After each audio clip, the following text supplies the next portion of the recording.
options. When I make my own art, I make a choice to discard a lot of information. So I will start with a wider picture and it will get narrower until it actually focuses on a particular idea. And in the process of that creation, or these ideas might come and they get flung away until it's more concentrated into what I want to do. So with this painting, I had a particular idea that I wanted to do. So I kind of see it as an idea, and then I have to start the process of trying to make it happen. So in this instance, I worked with some models, and I considered the site that I would like to place those models in.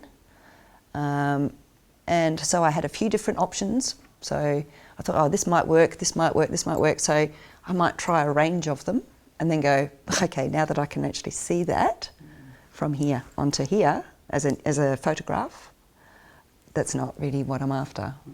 So it's kind of like it's a loose idea, and there's possibilities, and eventually that will become discarded. Okay, that was an idea that isn't going to work, but I think this one will be better.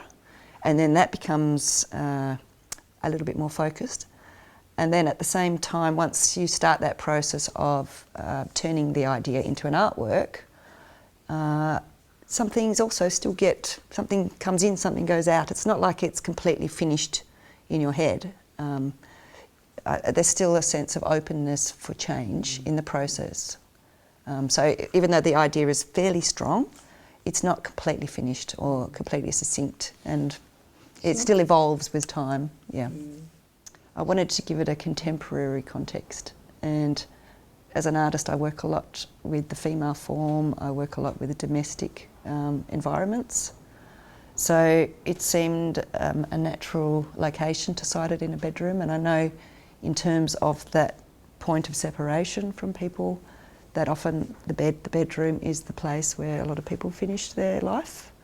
So that seemed definitely the most natural location. And I've often worked a lot with fabric as being almost like the shell of our bodies, even though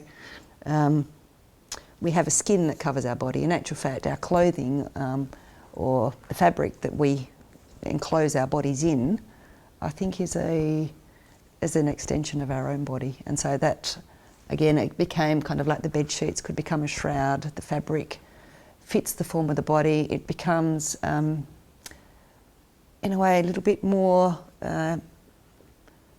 gives other people more scope for interpretation.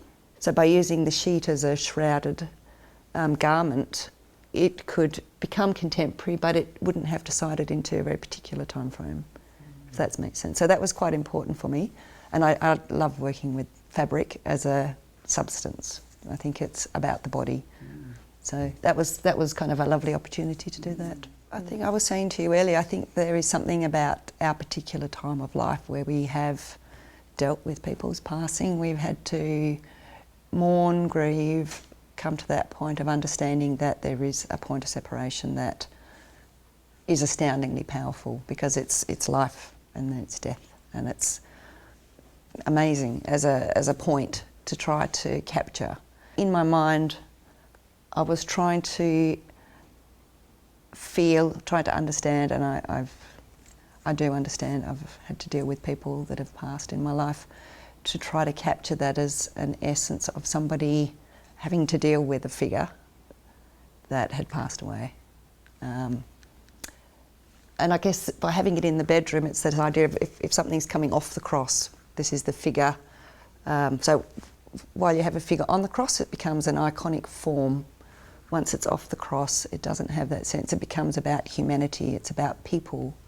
So the shrouded form, that point of contact between two people, and obviously cited as the Stations of the Cross, we know that this person has passed away, and this is somebody who is dealing with that.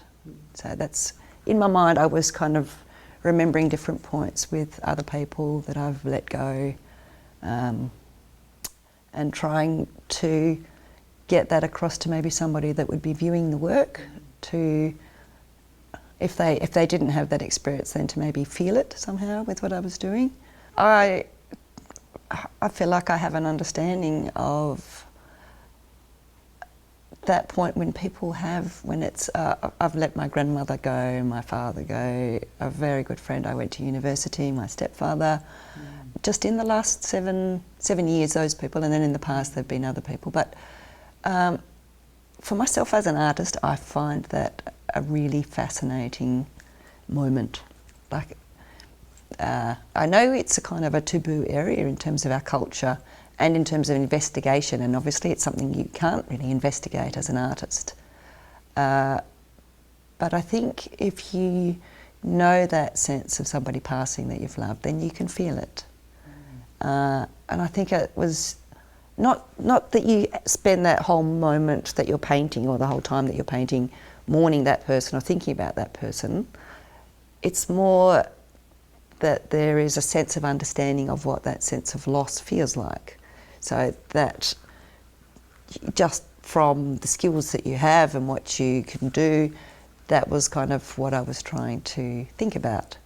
Except I didn't want it to be a heavy moment, because I don't think it's a heavy moment. I think it's just part of life. It's just a point, which is another reason why the figures were shrouded, because I don't think you can portray in a portrait singularly what that would feel for people. I think it's a feeling we have and we understand, but I think different people deal with it differently. So by shrouding these figures, it makes it more enigmatic for people to interpret their own sense of what that would be like.